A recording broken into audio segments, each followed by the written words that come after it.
નમસ્કાર તાલીમાર્થી ભાઈઓ અને બહેનો, આજના વિડીયોમાં આપનું સ્વાગત છે. જી હા, હું નિરંજન તલાટી પીએચડી સ્કોલર અને આપના માટે આજે એક નવા વિડીયો સાથે ઉપસ્થિત થયો છું.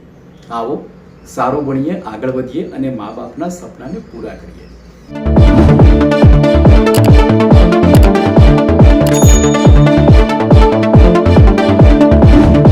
ચાલો આજે આપણે શીખીએ ભારતીય ચિંતન પ્રમાણે કેળવણી. તો ભારતીય જે તત્વચિંતકો છે એમણે જે કેળવણીની જે વાત કરી છે એ ખાસ વ્યાખ્યા સ્વરૂપે પ્રશ્નમાં પૂછાય, ટૂંકા પ્રશ્ન સ્વરૂપે પણ પૂછાય અને આ વ્યાખ્યા કોણે આપી છે એવી રીતે પણ પૂછાય, નીચે ઓપ્શન પણ હોય.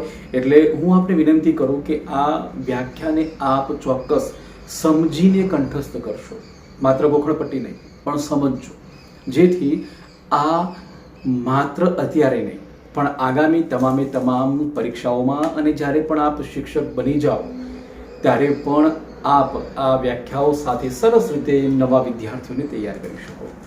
તો ઉપનિષદમાં કહ્યું છે સા વિદ્યા યા વિમુક્તે, સા વિદ્યા યા વિમુક્તે. આ ઉપનિષદમાં કહેલું છે. તો કૌટિલ્યએ કહ્યું છે કે શિક્ષણ એટલે શિષ્ટાચાર માટેની તાલીમ અને દેશ તથા કુદરત પ્રત્યેનો પ્રેમ. જો કૌટિલ્ય વિશે આપણે લખવાનું થાય અથવા તો એવી વ્યાખ્યા પૂછાય તો દેશ પ્રત્યેનો પ્રેમ, શિષ્ટાચાર, આ શબ્દને બહુ સરળ રીતે આપ યાદ રાખી શકો. આ વ્યાખ્યા તમને ઇઝીલી આવડી જશે કે શિક્ષણ એટલે શિષ્ટાચાર માટેની તાલીમ અને દેશ તથા કુદરત પ્રત્યેનો પ્રેમ. કૌટિલ્યએ આ વાત કરી છે. ગાંધીજી એવું કહે છે કે કેળવણી એટલે બાળક અને માણસના શરીર, મન અને આત્માના ઉત્તમ અંશોનું આવિષ્કારીકરણ.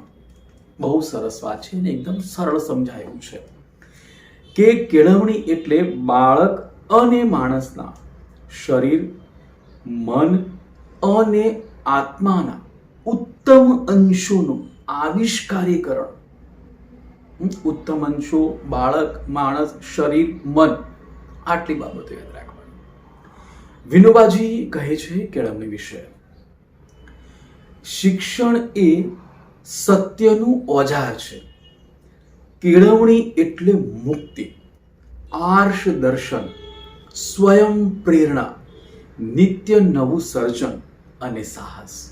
જો આપણને નવું શીખવાની ઈચ્છા હંમેશા થવી જોઈએ અને નવું ક્રિએટિવ કરીને આપણે સતત આગળ વધતા રહેવું જોઈએ. તો એ વાત વર્ષો પહેલા વિનોબાજીએ કેળવણીની અંદર પણ વાત કરી છે. તમને પણ એવું થતું હશે કે હું વિશેષ શીખું, વિશેષ આગળ જાઉં. હા, તો એ વાત અહીંયા બહુ સરસ રીતે સાંકળી લીધી છે. એટલે બહુ સરસ રીતે વિનોબાજીની વાતને પણ તમે સમજી શકશો અને લખી શકશો કે શિક્ષણ એ સત્યનું ઓજાર છે. સત્યનું ઓજાર. આજે ઘણા બધા લોકો શિક્ષિત છે પણ જૂઠાઓની સાથે જોડાઈ જાય છે. ના, સત્યને પકડી રાખજો, કારણ કે સત્ય જ શિક્ષણ છે ને શિક્ષણ સત્ય છે. આપણે શિક્ષિત થઈને જો ખોટું કરીશું, ખોટાઓ સાથે જોડાતા રહીશું, ખોટાઓને સહન કરતા રહીશું તો બિલકુલ સારું અને સાચું નથી. માટે વિનોબાજી વર્ષો પહેલા કીધું છે શિક્ષણ એટલે સત્યનું ઓજાર, કેળવણી એટલે મુક્તિ, આર્ષ દર્શન, સ્વયં પ્રેરણા, નિત્ય નવું સર્જન અને સાહસ. સાહસ પણ કરીએ, પણ હા, સાહસ વિચારીને કરીએ, એ વાતને પણ ધ્યાનમાં રાખીએ. બરાબર. હવે રવિન્દ્રનાથ ટાગોર કહે છે કેળવણી વિશે, કેળવણી એટલે સત્યની સનાતન ખોજ. જો અહીં પણ સત્યની જ વાત કરી છે એટલે સત્યનું મહત્વ આપ સમજી શકો છો. માટે આપની ઉંમર હજુ ખૂબ નાની છે, માટે અત્યારથી જ તમે સત્યને પકડી રાખશો, જીવનમાં ખૂબ આગળ જશો અને આપની આવનારી પેઢીને પણ હંમેશા, અને આપણા સાથે જે વિદ્યાર્થીઓ જોડાય અથવા તો કોઈ પણ ક્ષેત્રમાં કે ધંધામાં આપ જાઓ ત્યાં પણ બધાની સાથે જોડાયેલા રહેજો, પણ એ લોકોને સત્ય માટે સમજાવતા રહેજો. બરાબર. જૂઠાઓ સાથે કદી નહીં, અસત્યનો સાથ કદી નહીં. હંમેશા સત્યના પથ પર આગળ વધીએ. આ હાથથી હંમેશા સાચું અને સારું જ થવું જોઈએ, કદાપી ખોટું નહીં. રાઈટ. આ મા ભારતીની મૂવી છે. એટલે રવિન્દ્રનાથ ટાગોરજીની પણ વાતમાં જુઓ સત્યની વાત છે. વિનોબાજી સત્ય શિક્ષણ એટલે સત્યનું ઓઝા આપણે આગળ જઈએ. પણ હવે જુઓ રવિન્દ્રનાથ ટાગોર કહે છે કેળવણી એટલે સત્યની સનાતન ખોજ, સત્યની અભિવ્યક્તિ અને સત્યની સ્વીકૃતિ. બહુ સરસ વાત કરી છે. સત્ય સત્ય સત્ય, સત્યની સનાતન ખોજ, સત્યની અભિવ્યક્તિ અને સત્યની સ્વીકૃતિ રવિન્દ્રનાથ ટાગોરે કહ્યું છે. આ વ્યાખ્યા કોણે આપી? રવિન્દ્રનાથ ટાગોરજીએ, અથવા તો રવિન્દ્રનાથ ટાગોરજી કે વિનોબાજી ગાંધીજી કૌટિલ્યની વ્યાખ્યા લખો તો આપણે રીતે લખી શકીએ. હવે અરવિંદ ઘોષના મતે વિકાસ ઉન્મુખ આત્માની અંતર્ગત શક્તિઓ દ્વારા પૂર્ણતાની પ્રાપ્તિ એટલે કેળવણી. બહુ સરસ વાત કરી છે.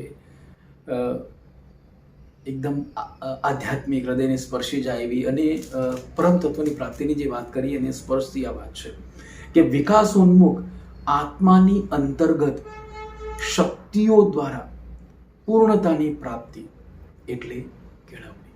પૂર્ણતાની પ્રાપ્તિની વાત વિકાસોન્મુખ અરવિંદ ઘોષ. આ યાદ રાખીશું. તો આ રીતે ભારતીય તત્વચિંતકોએ બહુ સરસ કેળવણીની આ વાત કરી છે.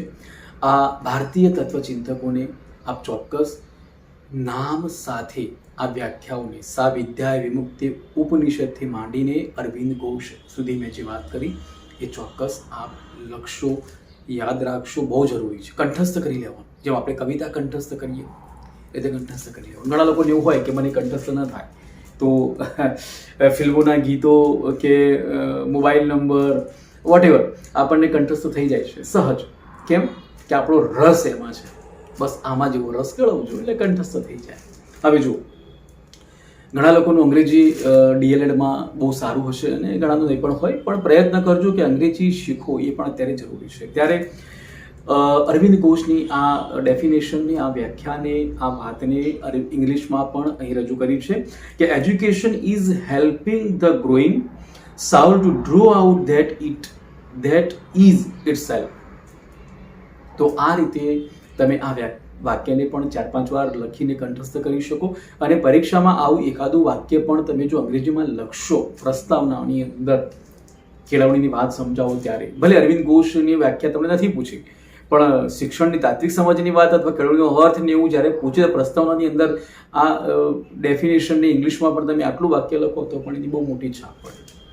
માટે આવા જેટલા પણ અંગ્રેજીમાં વાક્યો, અંગ્રેજીમાં શબ્દો, માનો કે આપણે આગળ આના પહેલાંના વિડીયોમાં ફેસિલિટેટર, લર્નર આ બધું જે શીખ્યા એવું પણ તમે કૌંસમાં તમે જ્યારે જવાબ લખો ત્યારે લખતા રહો સારા અક્ષરે, જેથી ત્યાં તમને માર્કિંગમાં ઘણો ફાયદો થશે અને એ બહુ જરૂરી છે. આપણે જાતે પણ સારી રીતે શીખીએ અને તૈયાર થઈએ, કારણ કે આપણે આવનારા ભાવિ પેઢીને આ દેશ માટે તૈયાર કરવાની છે. ત્યારે તો એ ભારતીય તત્વચિંતકોની આપણે કેળવણીના અર્થની વાતને અહીં પૂર્ણ કરીએ છીએ. ફરી મળીશું એક નવા વિડીયો સાથે. જોડાયેલા રહીશું આપણી ચેનલ સાથે. આ બધાનો ખૂબ ખૂબ આભાર. નમસ્કાર. જય સાક્ષરતા.